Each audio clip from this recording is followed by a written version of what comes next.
Hello everyone. आज है 30 जुलाई और इस वीडियो में हम डिस्कस करेंगे आज के इम्पोर्टेंट करंट अफेयर्स। लेकिन सबसे पहले कल के करंट अफेयर्स का रिवीजन करते हैं। किस राज्य में लंपी वायरस को राज्य आपदा घोषित किया गया है? सिक्किम।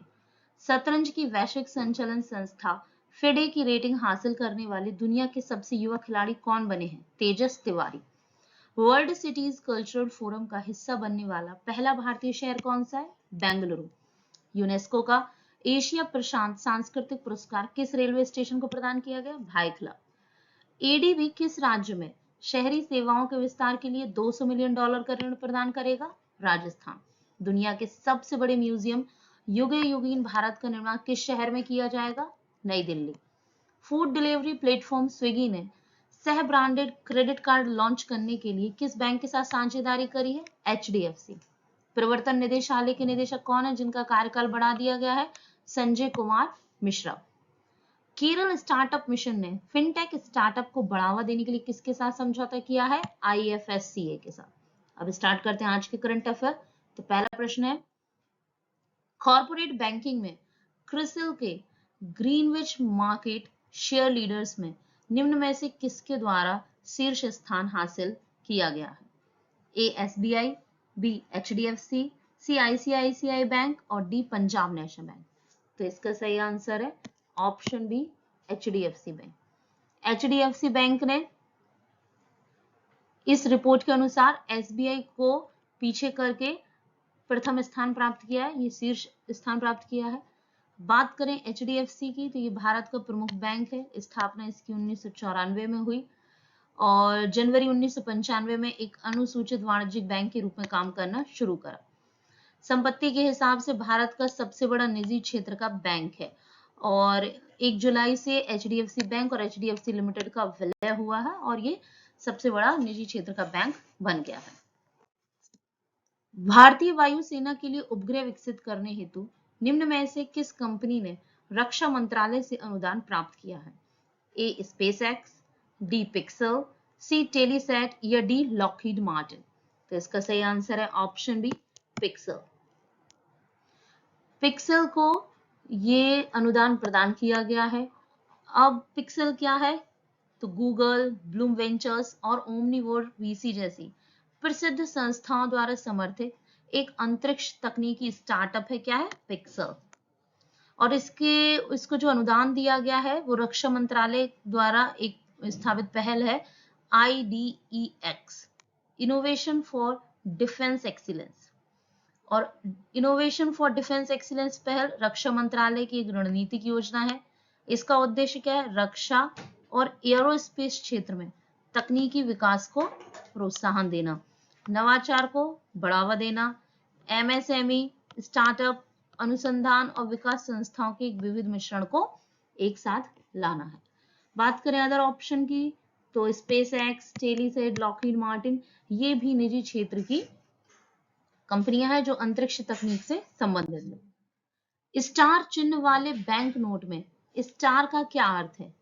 ए प्रतिस्थापन बैंक नोट, बी विशिष्ट पेपर पर प्रिंटेड नोट, सी विशिष्ट संस्था से प्रिंटेड या डी दोषपूर्ण मुद्रित बैंक नोट। इसका सही आंसर है ऑप्शन ए प्रतिस्थापन बैंक नोट। अभी हाल ही में रिजर्व बैंक के द्वारा इसके संबंध में एक प्रेस नोट जारी किया गया है कि जो भी स्टार चिन्ह वाली सीरीज आपके बैंक नोट में प्रदर्शित हो रही है तो वो सभी नोट बैंक वैध मानेगा। वो उनमें स्टार चिन्ह इसलिए लगाया गया है जब कभी नोट प्रिंट किए जाते हैं और उनमें से कोई नोट दोषपूर्ण प्रिंटेड होता है तो उसी सीरीज के दूसरा नोट प्रिंट करके उसमें स्टार चिन्ह लगाया जाता है जिससे कि ये पहचाना जा सके कि ये जो नोट है ये प्रतिस्थापन नोट है। मतलब कोई नोट था जो दोषपूर्ण प्रिंटेड हुआ, उसके बाद उसके स्थान पर दूसरा बैंक नोट मुद्रित किया गया है। भारत की पहली ऑनलाइन गेमिंग अकादमी निम्न में से किस राज्य में खोली गई है? ए उत्तर प्रदेश, बी मध्य प्रदेश, सी गुजरात या डी कर्नाटक। तो इसका सही आंसर है ऑप्शन बी मध्य प्रदेश। मध्य प्रदेश में अभी हाल ही में कौन सी स्कीम चर्चा में है? तो लाडली बहना योजना और सीएम लर्न तथा अर्न स्कीम। उत्तर प्रदेश में दुग्ध उत्पादन को बढ़ावा देने के लिए नंद बाबा मिल्क मिशन। नोएडा में जूनियर और युवा वेट लिफ्टिंग चैंपियनशिप हो रही है। नोएडा में वैदिक पार्क भी बनाया गया है। गुजरात में सेमिकॉन इंडिया समिट का आयोजन किया गया। कर्नाटक में शक्ति स्मार्ट कार्ड स्कीम और महिलाओं के लिए गृह लक्ष्मी योजना शुरू की गई है। हाल ही में किस देश ने रूबेला के सफल उन्मूलन की घोषणा की है? ए भूटान, बी नेपाल, सी बांग्लादेश या डी म्यांमार? तो इसका सही आंसर है ऑप्शन ए भूटान। भूटान ने रूबेला के उन्मूलन की घोषणा की है। अब रूबेला क्या है? इसे जर्मन खसरा भी कहा जाता है और ये एक वायरल संक्रमण है जो स्पेशली किस में होता है? बच्चों में होता है और ये एक सामान्य संक्रमण है। आमतौर पर यह वयस्कों में न्यूनतम प्रणालीगत परेशानी के साथ घातक हो सकता है। हालांकि इससे अस्थायी संधि रोग यानी जोड़ों में दर्द भी होता है। भूटान दुनिया में एकमात्र वज्रयान बौद्ध राष्ट्र है और भूटान को द लास्ट संग्रीला कहा गया है। हाल ही में आई रिपोर्ट के अनुसार 2022 में किस देश की जनसंख्या 8 लाख तक घट गई है? A Japan, B Australia, C Philippines या डी इंडोनेशिया? तो इसका सही आंसर है ऑप्शन ए जापान। ये रिपोर्ट्स आई है कि जापान में जनसंख्या में कमी हुई है। अभी अगर हम जापान की चर्चा करें तो जापान दक्षिण एशियाई राष्ट्र है और इसकी लोकेशन यहाँ नॉर्थ पैसिफिक और ये येलो सी, ये ईस्ट चाइना सी, यहाँ नॉर्थ कोरिया, ये साउथ कोरिया।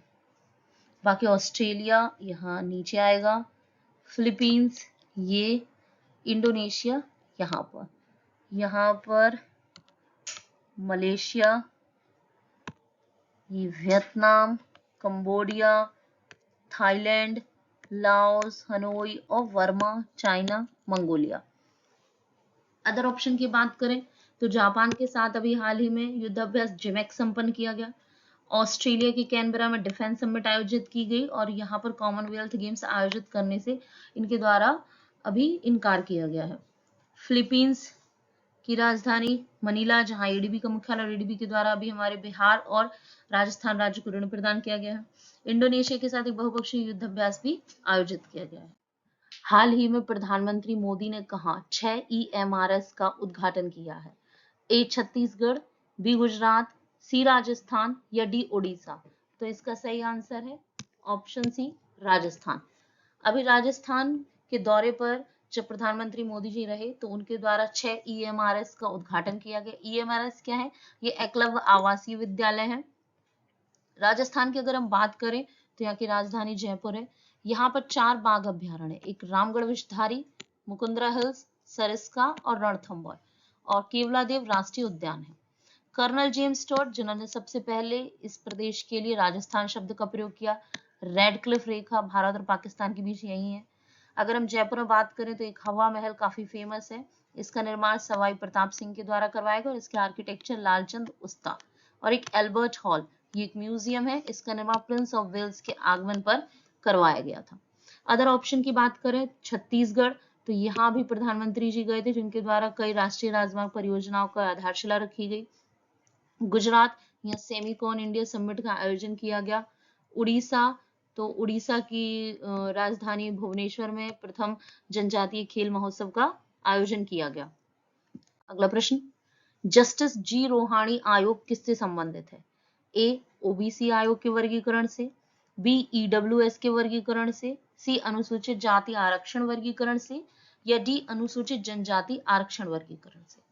तो इसका सही आंसर है ऑप्शन ए ओबीसी आरक्षण के वर्गीकरण से।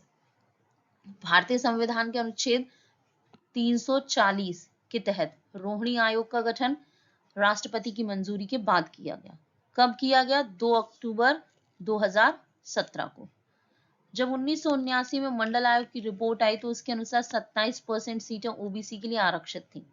अब ओबीसी के भीतर भी उपवर्गीकरण का प्रस्ताव किस धारणा पर आधारित है कि इस आरक्षण की व्यवस्था का लाभ ओबीसी के अंतर्गत एक विशिष्ट वर्ग के लोगों के द्वारा ही लिया गया है और कुछ वर्ग इसके लाभ से वंचित है। अतः ओबीसी समुदाय के भीतर आरक्षण का तर्कसंगत विभाजन सुनिश्चित करने के लिए इस समिति का गठन किया गया। निम्न में से किसने संयुक्त राष्ट्र के सामाजिक विकास आयोग के 62वें सत्र की अध्यक्षता की? ए रुचिरा कंबोज, बी आरती होला मेनी, सी स्मृति ईरानी या डी निर्मला सीतारमण। तो इसका सही आंसर है ऑप्शन ए रुचिरा कंबोज। रुचिरा कंबोज जो संयुक्त राष्ट्र में भारत की स्थायी प्रतिनिधि है, उनके द्वारा इस सम्मेलन की, इस विकास आयोग के 62वें सत्र की अध्यक्षता की गई। अदर ऑप्शन की बात करें तो निर्मला सीतारमण, ये हमारे देश की वित्त मंत्री हैं, जीएसटी काउंसिल की अध्यक्ष हैं। स्मृति ईरानी ये महिला एवं बाल विकास मंत्रालय में है। और आरती होला मेनी ये यूएनओ की जो आउटर स्पेस प्रोग्राम है उससे संबंधित है। अखिल भारतीय बाघ अनुमान 2022 के अनुसार बाघों की सबसे अधिक आबादी किस राज्य में है? ए मध्य प्रदेश, बी कर्नाटक, सी उत्तराखंड या डी महाराष्ट्र। तो इसका सही आंसर है ऑप्शन ए मध्य प्रदेश। इस रिपोर्ट के अनुसार सबसे अधिक बाघों की संख्या मध्य प्रदेश में है।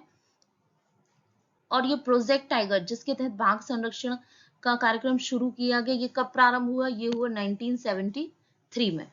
ये जो रिपोर्ट आई है इसमें ये बताया गया है कि मध्य भारत और शिवालिक की पहाड़ी, गंगा के मैदान में बाघों की आबादी में वृद्धि हुई है, विशेष रूप से मध्य प्रदेश, उत्तराखंड और महाराष्ट्र में। लेकिन पश्चिमी घाट जैसे कुछ क्षेत्रों में बाघों की संख्या में गिरावट आई है। अगर हम बात करें कि सबसे ज्यादा बाघ किस टाइगर रिजर्व में है, तो सबसे ज्यादा कॉर्बेट टाइगर रिजर्व में 260, उसके बाद बांदीपुर, फिर नागरहोल और उस मध्य प्रदेश के बांधवगढ़ का स्थान चौथे नंबर पर है। कर्नाटक, उत्तराखंड और महाराष्ट्र, तो मध्य प्रदेश के बाद अगर सबसे ज्यादा बाघ हैं तो कर्नाटक में, कर्नाटक के बाद उत्तराखंड तीसरे नंबर पर है और महाराष्ट्र चौथे नंबर पर है। यानी बाघों की संख्या मध्य प्रदेश प्रथम, कर्नाटक द्वितीय, उत्तराखंड तृतीय और महाराष्ट्र चौथे स्थान पर है। आज के लिए बस इतना ही। अगर आपको मेरा वीडियो किसी एग्जाम के लिए हेल्पफुल लगा हो तो प्लीज इसे लाइक, शेयर एंड सब्सक्राइब जरूर करें। Thank you.